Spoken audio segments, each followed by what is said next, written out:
Hi, how are you, my younger brothers? I'm your elder brother, Kiran Roy. So, today I'm going to cover a very interesting topic. The topic is, why is arranged marriage in India the biggest scam in India, in the Indian society? Because I always say that marriage as a whole is the biggest scam happening. But today I'm not going to cover the entire gamut of the term marriage. Today I'm going to cover arranged marriage, which in itself is the biggest scam. And I personally consider matrimonial sites as the biggest scam sites operating, because, as I said, I've been counseling people since the past 20 years. I've been counseling people from all walks of life since the past 20 odd years. And I have seen only one common pattern, that whatever big frauds which have happened, those belong to people who found their match through matrimonial sites. There were frauds and lots of scams happening even otherwise, but the rates were quite less. The rates of fraud, of financial fraud, of education fraud, of financial fraud, everything were rampant when the partners found each other through matrimonial sites. And you won't believe it, in my counseling cases, I've even seen people who actually got married after finding matches through Tinder from dating apps as well. And all of them, in my studies, in my research, in my counseling cases, all of them, 100% strike rate is what you know. That is, each and every marriage which happened through dating sites ended in a very ugly divorce. Very ugly, not ugly, very ugly divorce. So, the moral of the story is, never ever find your match through dating sites or matrimony sites for that matter. And today, in with my trademark systematic points, I'll explain you why arranged marriage is the biggest scam running in India currently. Arranged marriage in India is typically sold as a very beautiful arrangement which will ensure compatibility, happiness, peace, and bonding of two families. This is how it is sold as. Whereas, what if I remove the lid and tell you it is nothing but a business transaction? Here, only the business transactions are involved, and personal compatibility, love, respect, all of these things takes a complete backseat. It's more of a societal pressure than compatibility. The reason is why I will explain you why I'm saying this. I have my points, I have my evidence. I will prove each and every point of whatever claim I'm making, and by the end of this video, you'll be in a very good position to understand why I'm making this claim. The ugly truth of a typical Indian arranged marriage is, it is seen as a business deal, not as a relationship. It is primarily seen as a financial transaction. How the first thing that a family sees is how much a person, or a groom for that matter, earns. The first and the most foremost thing which is looked into is his financial capability, his financial standing, his education, because they have no relation to education except the ability to make money. Education is only a means to gauge how much financially secure they can expect their daughters to be when their parents are looking for a groom. The first and foremost thing is finance, finance, finance, money, money, money. It's just the financial transactions which is kept at the forefront. So, as you can easily see, it is firstly a business deal, because the unsaid law of an Indian arranged marriage is, I give you money, I give you security, I give you a house, I give you a roof over your head, and in return, you give me this, you give me that, you give me that. It is completely give, give, give, and take, take, take. It's give and take. So, when it is clearly give and take, as you can yourself see, then where is the compatibility? Where is the love? Where is the mutual respect which is supposed to be? Because marriage is based on trust, as they say. I never said that, because I don't believe in marriage, but we were told that marriage is based on love. Marriage is based on mutual respect. Marriage is based on trust. But where is the trust? Where is the mutual respect? Where are all of these things? I don't see it. I don't see it anywhere. I don't see figuring anywhere in the equation. All that I see is the money, which forms the bulk of the pie chart. It's the monetary aspect, monetary aspect, monetary aspect. Everything else, respect, compatibility, each and every important aspect is given a complete backseat. It's only money primarily which drives a marriage. When, okay, after seeing the money aspect, they decide to get married. Other points are also there, but those are secondary. What ideally should be the most important point, the compatibility, how the person is as a person, how the emotional quotient is, how the emotional intellect is, how intelligent is a person, and how good he can hold onto times of adversity. These should be the most important aspects. That what if that person has to survive without a job during lockdown? We all saw what happened. Big educated people, they were forced to beg from their relatives to get their kitchens running, because all of them were deep down in EMIs, in debts. Though they were earning say 1 lakh, 1.5 lakhs, 2 lakhs for that matter, but their entire money, full life, they had zero financial planning. They had all kinds of EMIs. So when lockdown came, they managed for 1 month, they managed for 2 months at most. From third month onwards, they had no money to survive. So what's the use of your money and your education which you had seen at the first place? Ideally, first place, you should have seen the acumen of that person, how he can survive during times of adversity. That is what I mean. These should ideally be the things. How is his problem solving ability? That is what I train, what I would see. That during adverse times, because times will never remain the same. Time is always changing. Good times can turn into bad times, dreams can turn into nightmares without a moment's notice. What will happen when the man is faced with trouble, when the times are not good? That is where a real man shines. That is where a man of value, a man of proper total acumen, they will shine, because they are the men who would have had good investments, they would be having good savings, they have times to tide over a crisis situation. But these men, Indian society, they have zero interest in this. They only see how well the person is educated, how much he's earning. That's all. Whether he has his own house, whether he has his own car, these things are given precedent.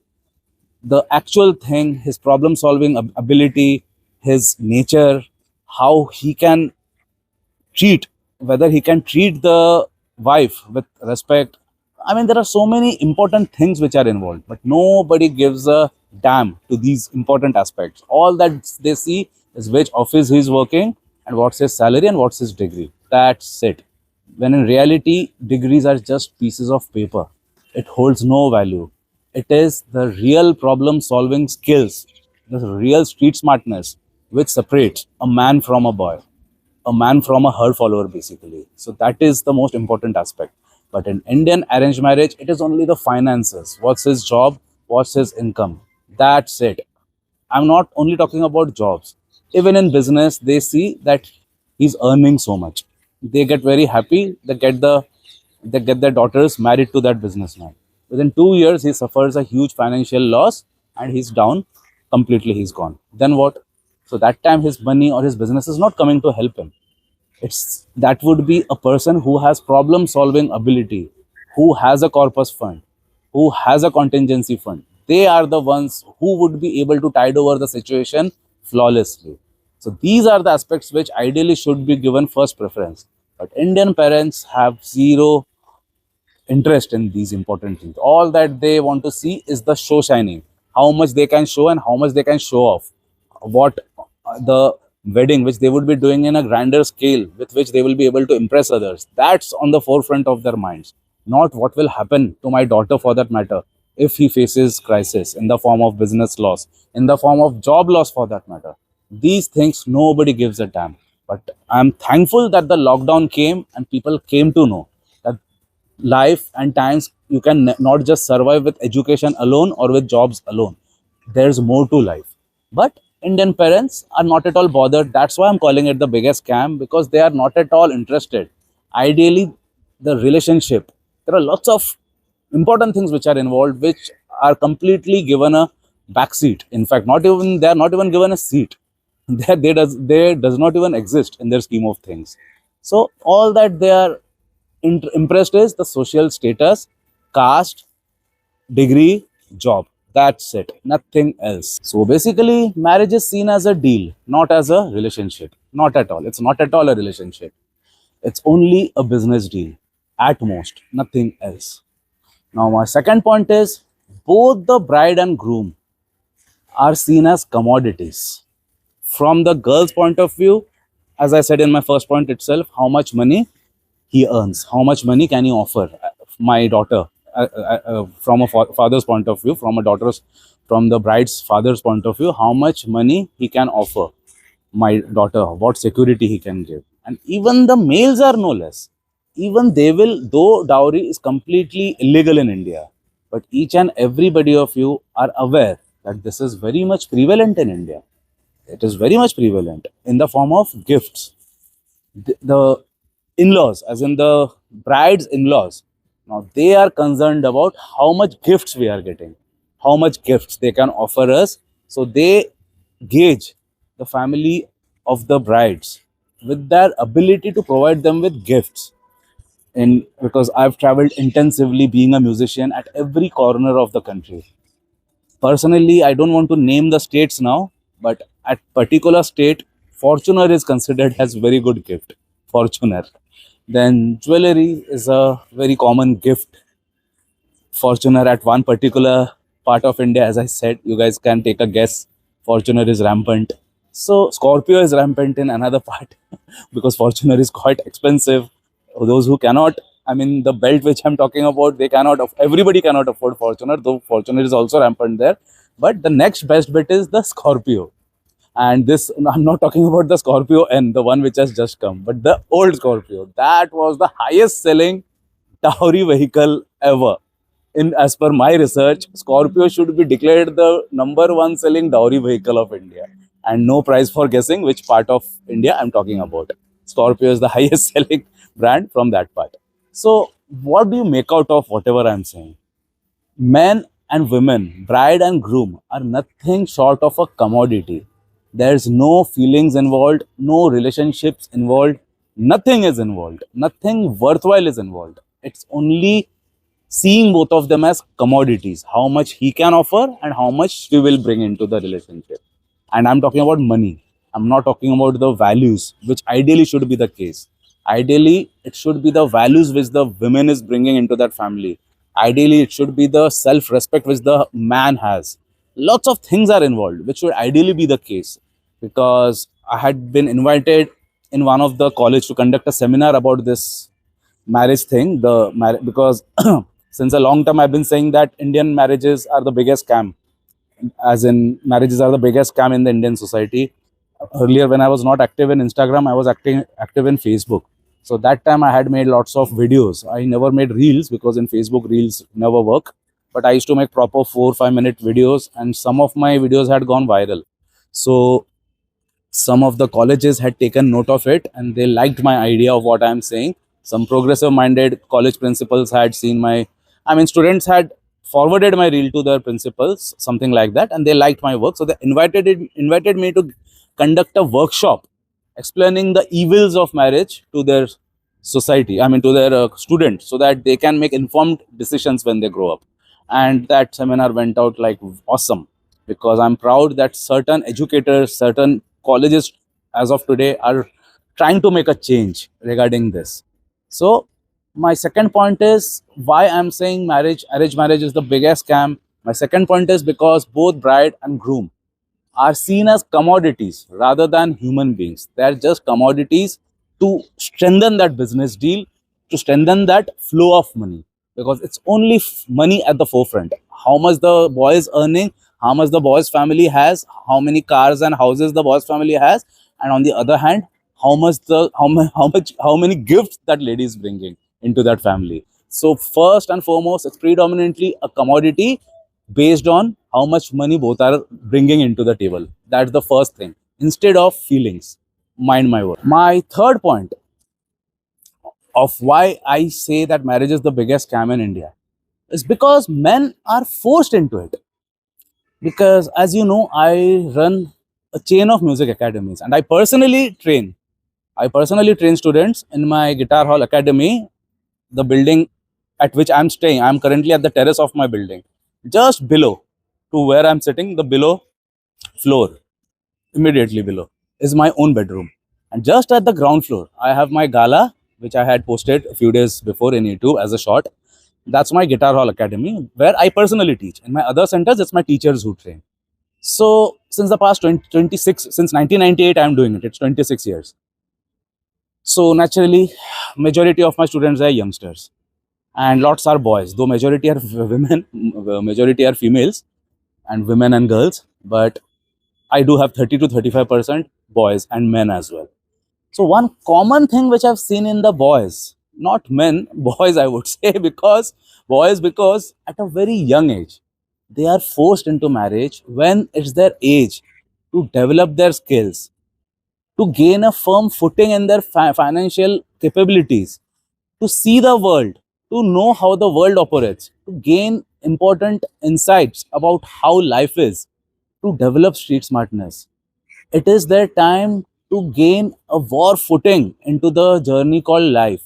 But no, instead of that, their parents, their relatives, they force them into marriage. Majority of the cases, men are forced into marriage, and so are women also. 100% it's women also. But since mine is a main based channel, I'm catering exclusively to men, so I'll be putting more emphasis on men, because as per my statistics, 95% are men. Not even 95. What was it when I saw it last? I guess 97%. 97% of my viewers are men. So naturally, I'll be putting more emphasis on men. So hence, I'm saying men. Though women are also equally, they are also like very much there. But more for a man, because the moment they turn 26, 27, they are faced with immense pressure to get married. And as I said, now is the time to gain a firm grip over the right called life. But instead of gaining that grip, they are forced into a thing which is enforced upon them in the form of matrimony. Now they are not even capable of looking after themselves and they are thrown into the threshold of matrimony. So now they are completely clueless. They don't even know, because as I said, most of the Indian men are simps. They have no idea. They had no girlfriends. They had no training in how to be with girls. They have no idea about psychology. And the least thing they know about is how the female psychology works.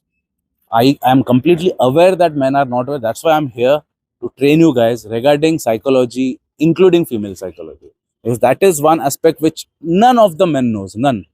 And they are forced into matrimony by the age of 20, between 25 to 27 or 25 to 28, where they are completely clueless about how this works, because they think that marriage only works about sex, about salary. I mean, if you have salary, if you can perform in bed, that's all is required. That's the common perception amongst men, or that's what they are told from their relatives, that you can, I mean, your organ is working, right? You are earning money, right? That's all you need to have a happy married life. You don't need anything else. That's what elders tell them. Elders tell them that if you are earning, if you have a stable job, if you have a fit body, that's all. You don't need anything else. Even their parents say, you get married, you give birth to kids, we will look after the kids. You don't have to do anything. We will only look after everything. You just say yes and you sit in the mandap and get married. Just sit in the altar, get married. There is nothing else you need to do. So that way the guy is given, because as I said, majority of the Indian men are simps. There are no two ways about it. And one more important point which I have seen is 90% of all Indian men, along with being simps, they have zero sexual discipline. They are sexually deprived. They have zero sexual intelligence.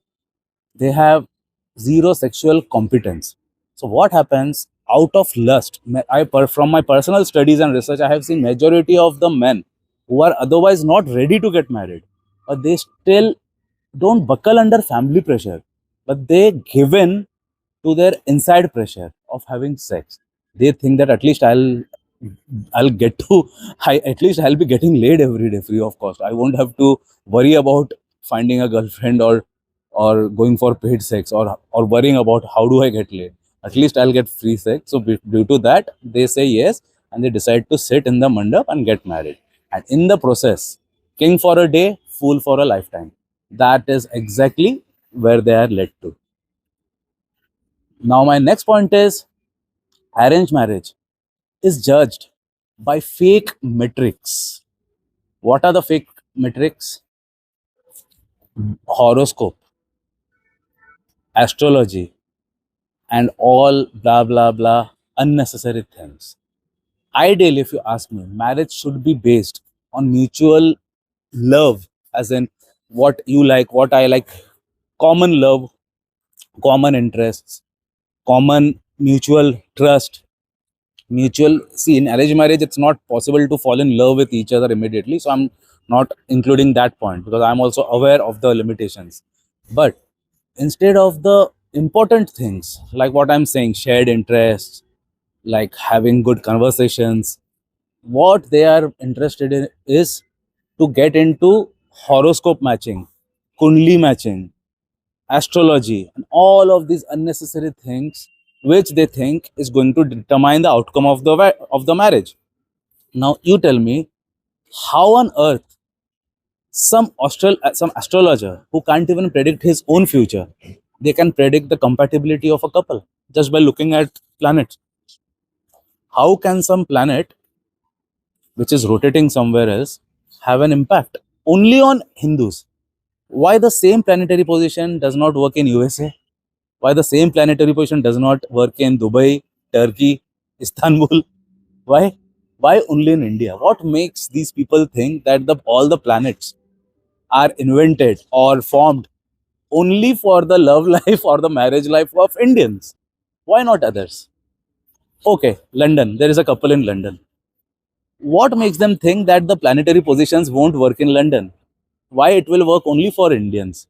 Why not for Australians for that matter? Why not for Israelis? Why the planets are made only for the Indians? I mean, how can those planets work only for Indians? Why not for others? So this is the biggest bullshit ever. Marriage should be based on mutual trust, mutual compatibility, mutual likes, dislikes. These should be the important things and not some unnecessary bullshit like horoscope matching. How, man, I just think that this is the most outrageous thing. Like, I've seen lots of good, which otherwise could have been a good match, those getting rejected because their horoscopes did not match. So you only tell me now what kind of pathetic thinking this is. I completely don't endorse this and I pity the people. I'm telling you, no, the astrologer who can't even predict his own future, how can he predict the future of somebody else? This is all a big scam which I'm going to expose in my upcoming video. I have all the details to expose their scam. I will be completely exposing the astrology scam in my upcoming videos. Just have a watch. Next point is fake compatibility through superficial metrics. How the most profound fake metric is astrology, horoscope matching, kundli matching, and so on. Till date, I did not understand how can an astrologer who can't bloody even predict his own future, how can he predict the compatibility of a bride and groom? The person who can't even buy a decent pair of shoes, how can he predict the outcome of a marriage? And I am asking you, how come these planets, what makes them think that the planets which are only made for the compatibility of Indian bride and groom?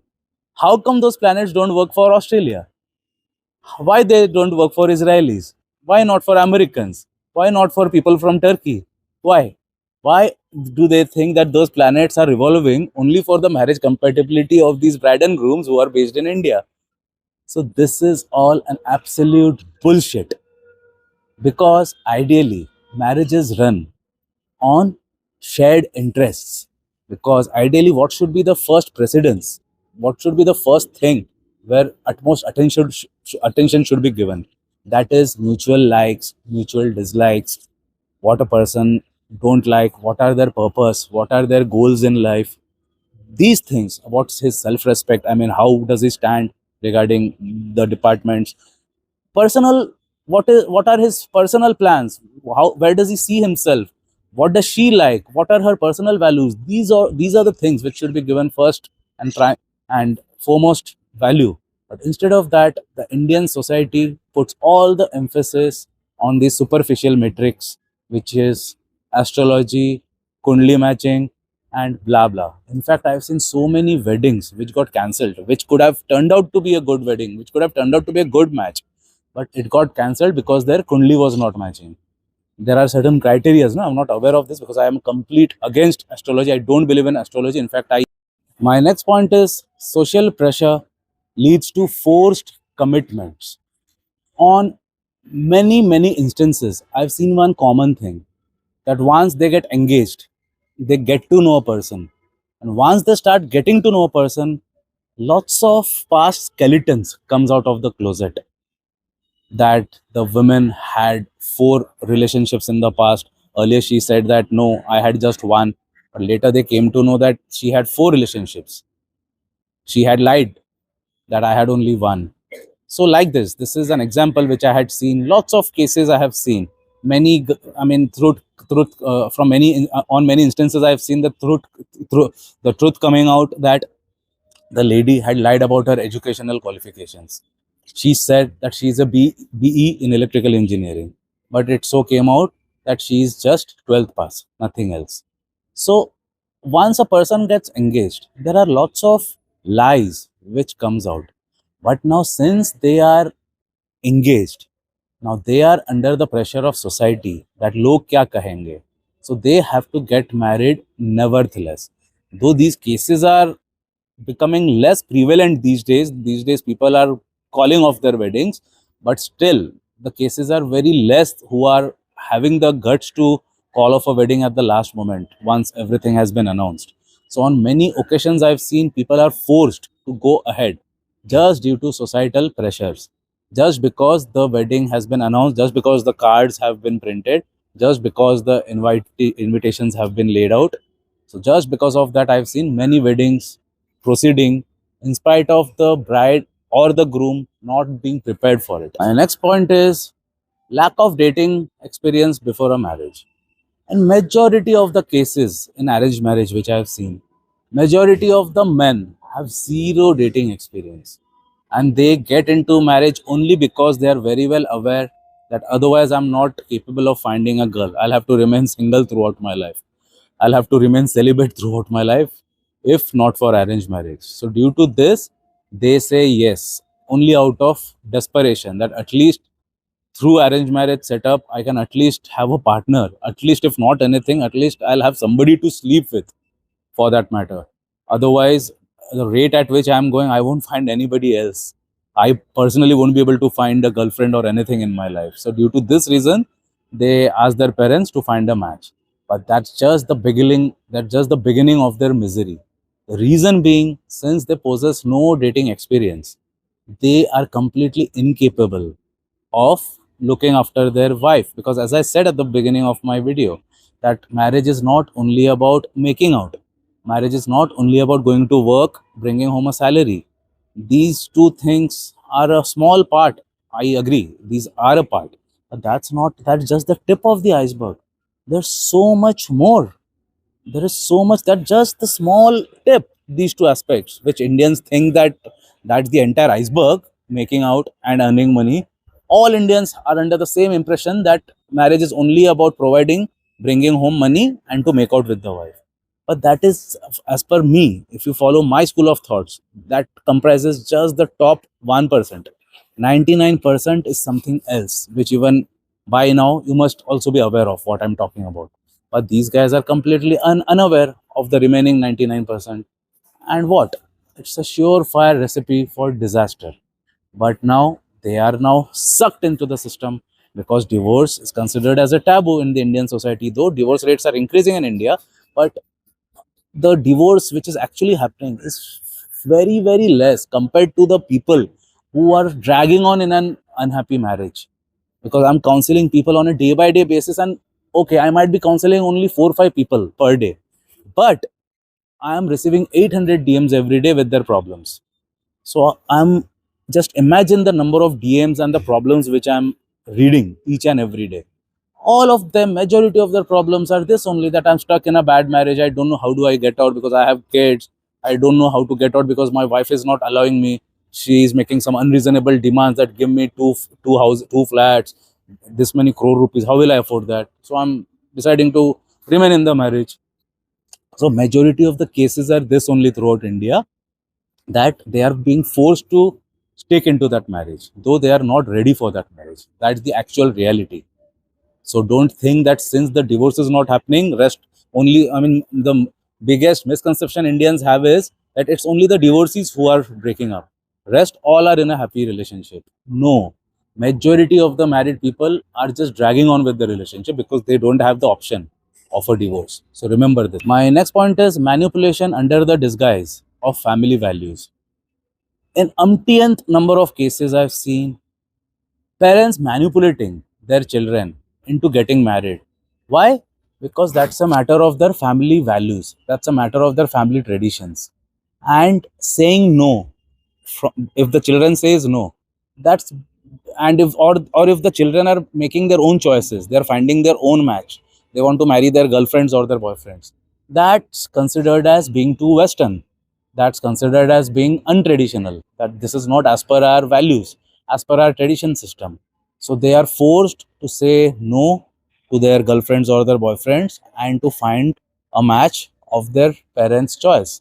So this is a blackmail, a manipulation which is happening from the Indian parents, I would say. And I have seen countless cases wherein parents are indulging in manipulation and blackmail to get their children married.